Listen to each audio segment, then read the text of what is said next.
Hello, our Five Reasons friends. Welcome back to our what it was at some point the Marlins report, and we want to welcome back one of our Five Reasons friends. Welcome back to the family, David Fernandez. He's going to be creating some content about the Marlins, about the Dolphins, about the Miami Heat, all over the Miami teams this year. So, welcome back, David. How are you, and how do you feel having baseball back finally?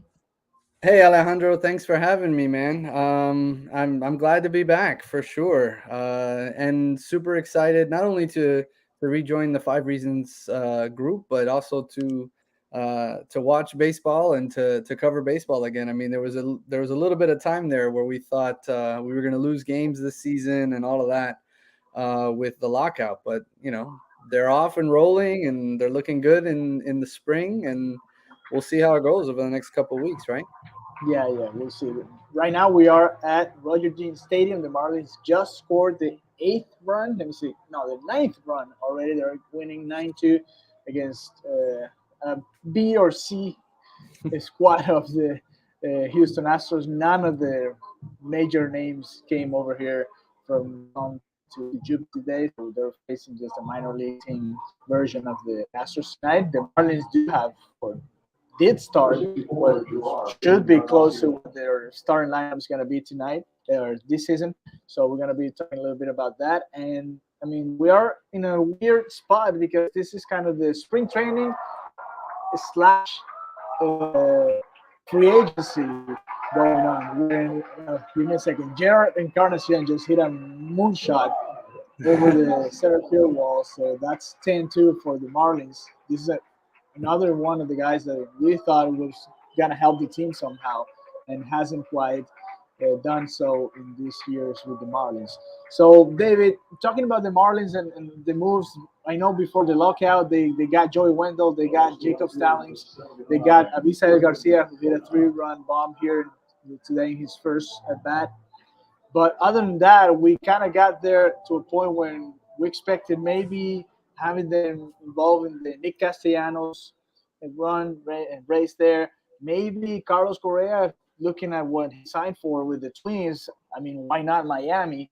And you wonder, I mean, is it enough what they've done so far to fight against the beast in the East? Because they all the teams have brought so many names and good players that it's just it looks like we are not heading in the right direction right now. Yeah, listen, the Marlins are in a tough spot. It's funny because if they would have done these moves, and this has been bouncing around Marlins Twitter a little bit in the spaces that was going on the earlier this week. But if they would have made some of these moves after the lockout, people might feel a little bit differently. But the Right. reality is, they're getting outpaced in spending, which obviously isn't a surprise. But they were in on some of these names, and then these names went elsewhere, right? I mean, I know that Kenley Jansen would have been somebody that would plug a major hole for the Marlins in the back end of the bullpen, but he ended up signing in Atlanta. Now, is he worth $16 million? I don't know, but it was a 1 year deal. So that, I mean, you almost feel like they could have done something like that. And then obviously with the Knicks Castellanos stuff, I know that they were kind of in and out on them. And I know maybe Jeter had a lot to do with the pursuit of Castellanos. But now that Jeter's not here, maybe the Marlins cooled on that idea. I mean, obviously we don't know exactly what took place, but it's pretty clear the Marlins weren't willing to give him $100 million. They've already Yeah, spent and $100 this offseason, but they weren't going to give it to him. yeah, and then Bruce Sherman said earlier this week that they had money and they were going to spend it. Now looking into the free agents, we look and say, well, who are you going to spend it on? Because who else is out there? Maybe Trevor Story. I don't know if he's worth it. Yeah. If he's worth that money. Or I mean, Kim Hanks said the center field position is a priority right now. Today, Abisail Garcia would be the center fielder, and I saw him today going after a fly ball in right field. It's just he's not a center fielder. He's barely a corner outfield. So Right. it's I mean, looking at what's available in the center field position right now, you have names like I don't know Kevin Pillar. Yeah. Um, Brett Gardner, Billy Hamilton. I Yeah, mean, like the Albert names. Almora maybe, who's from the area, could be a good option. Ian Desmond, it's kind of old, so I don't know if Yeah. No, that's the I option they mean, want to go with. So not a lot.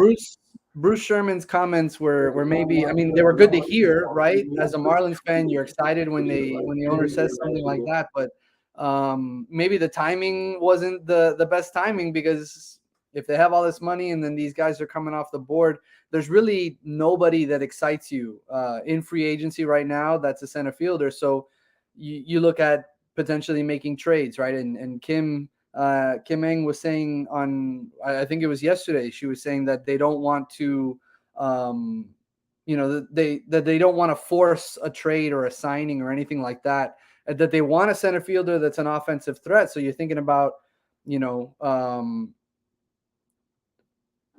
some of these deals, are they supporting their prospects, or, you worry a little bit about, their approach with some of that stuff. But obviously, with a guy like Reynolds in Pittsburgh, and then what's going on in Oakland, there's some players out there that they could get their hands on if they're not too worried about trading away some of these prospects, right? So, that's kind of, I guess, where they're at in terms of the center field move. Yeah, it's hard because they have to do something. They either have to overspend in somebody that's maybe not that worth it of being thrown so much money, or they have to go for a trader if they want to compete in the East. If that's the real objective of this team. I mean, we saw what Sandy Alcantara did yesterday. It's just starting Pablo Lopez again today, and I mean, the lineup does look a little bit better with Joey Wendell, with Avisail Garcia. That definitely helps. But, I mean, one, two, or three bats is not gonna Yeah. it's not gonna hurt. Well, This listen, team. as Stallings helps at catcher too. He's got a better bat than anything that we've had back there Yeah, over I the last, mean, couple of years. Chad Wallach, Jorge Alfaro were just. I mean, Alfaro Yeah. was, I guess, a little bit better in the first years, but then it just didn't work. And now talking about Alfaro, Will Stewart is pitching right now for the Marlins. Yeah, I don't know if you guys remember, but this guy was one of the Yeah. pieces that came here or came to Miami in the JT Real Muto trade. And you know what? He's a lefty. We don't have that many arms, that many lefty arms in the bullpen. So I'm looking at this guy, and maybe he has a spot there in our bullpen, and he looks okay. I mean, he's facing minor leaguers today, so I have to look at him in another atmosphere, facing another type of batters. But this, I mean, hopefully we can get something from that trade because Alfaro didn't quite work. Yeah. Sixto Sanchez, I Yeah. mean, Jerry's out on it's 6 though. Yeah, he's injured again. there's a lot of things going on with him, not just on the field. So Yeah. I don't know what to say there. And this is kind of the last hope that we have in that particular trade, in the Real Muto trade. Hopefully they can plug this guy in. And who knows? And this is the type of situation. I mean, the Marlins do have a lot of pitchers, and that's why I was mentioning the possibility of going for a trade to try to get that center fielder. Because if you look at it in the free agency, you don't have a lot of options. And you know what? Today I saw JJ Bleday. He's another good option for the corner outfield, but Yeah. he's not a center fielder. Brian Anderson started today at third base. We had Joey Wendell at second, but we know Jazz Chisholm is going to be in second, and Anderson could be getting some time in the outfield. So, Yeah. but he's also not a center fielder either. So that's the No, thing. We they have too many options in the corners, but not many in the center. Yeah, and listen, that's obviously part of the reason why they weren't going to commit that much money to somebody like Castellanos, who's also, a corner Yeah, corner. Yeah. outfielder. So, you're right. The only real option to upgrade in center field at this point is to make a trade. And so you worry a little bit about, are they overvaluing their prospects? Are they hoarding their prospects? That I'm sure the price that's coming from Pittsburgh must be astronomical. If not, they would have made that trade already. You know, um, so it'll be interesting to see how the next couple weeks go. But the season, like you said a few minutes ago, it's like spring training and free agency. It's all kind of happening at the same time.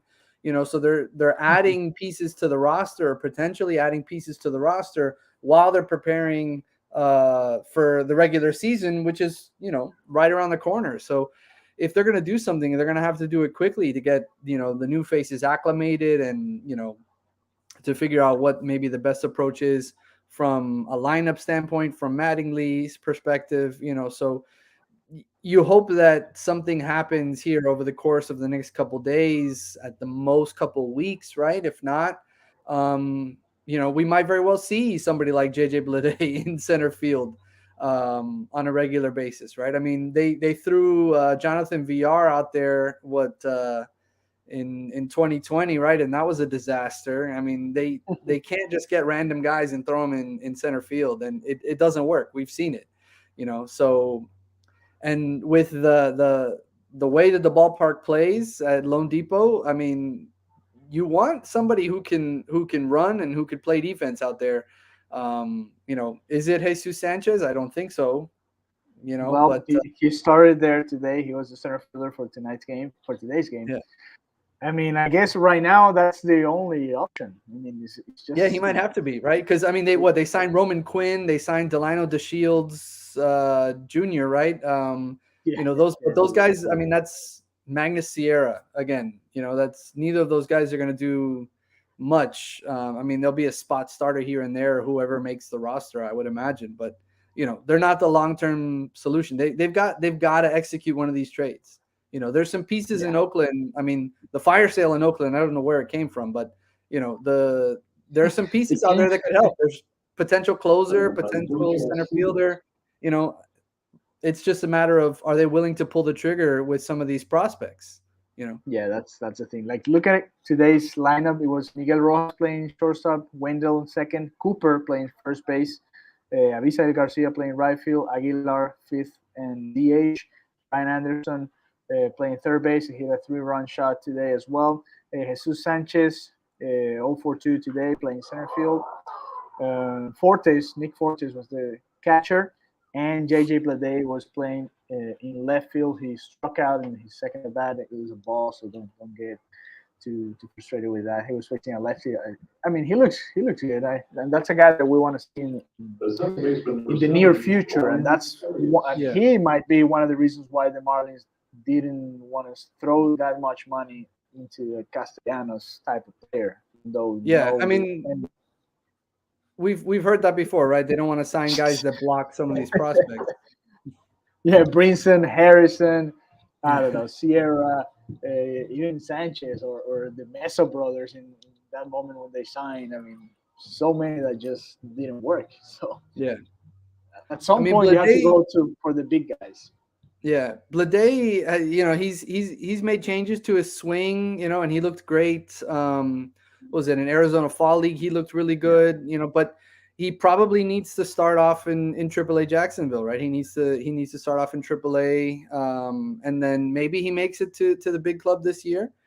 But or maybe he's the piece that gets traded, right? I mean, maybe he's the one that they're holding on to. I mean, I can't imagine that they are. The Pirates probably want Blade plus, one of these top yeah, end pitchers, probably. right?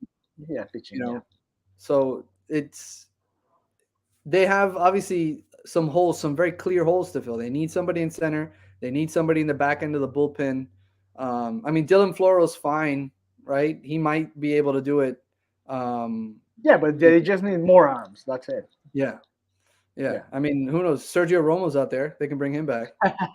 Maybe Brandon Kinsler. I think he's out there too. Andrew Miller. Let's just bring back Wow. all these Well, former Marlins. that would be a throwback team right Yeah, there. So here they just finished the seventh inning, so a solid outing for Will Stewart. 40 pitches. He threw what 3 innings after Jordan Holloway threw a couple. After Pablo Lopez, who started this game, struck out four in a couple of innings. So that's your Marlins report for today. The Marlins are winning right now 10-2. It's the seventh inning stretch. Take me out to the ball game and have fun and everything. It's nice to be back here. And thank you to all of you that joined us for this quick Marlins report. We're going to be doing more of this more often, hopefully with more news related to the Marlins, to some new signings and new possibilities for the team this season. So thank you, David. Welcome back to the family again. And we will see you soon, hopefully next week, to talk a little bit more about Major League Baseball, and especially the Marlins. Sounds good, man. See you then. All right, bye bye, guys. Have a good night. Remember, later we're gonna have Formula One shows here. We're gonna have Inter Miami content here also. So make sure you tune in and you subscribe and give it a thumbs up. Have a good night.